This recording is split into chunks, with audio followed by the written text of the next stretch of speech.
Moving on, we've got the third part to this car's accelerometer question. We found the centripetal acceleration in the first part, and we found the radius of the curve that the car was traveling in the second part. And in the third part, the question is, what's the new speed of the car if the plumb bob is deflected to a new angle of 3.9 degrees?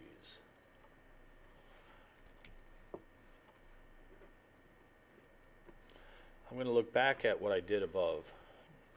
I have an equation that lets me relate the centripetal acceleration to gravity and the tan of the angle.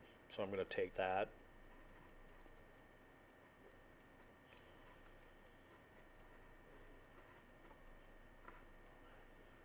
and then I have an equation that relates the centripetal acceleration to velocity and r.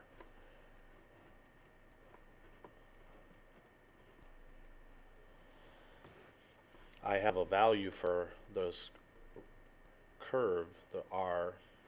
It's going to be the same curve.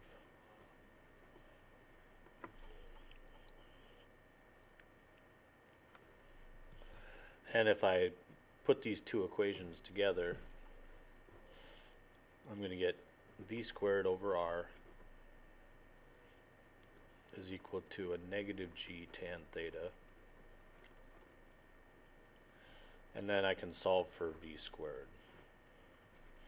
So it becomes v is equal to the square root of a negative r times g times tan theta. And that might look familiar if you remember the lab we did. That's the equation we got on the end of our pre-lab work. So we can plug in our values.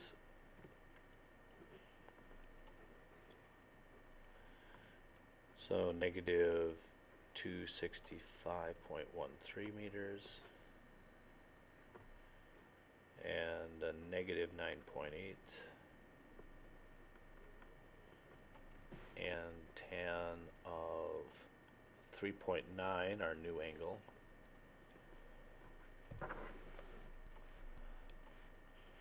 So that gives us 265.13 times 9.8 times tan of 3.9, and then finally a square root. So our velocity is 13.309 meters per second.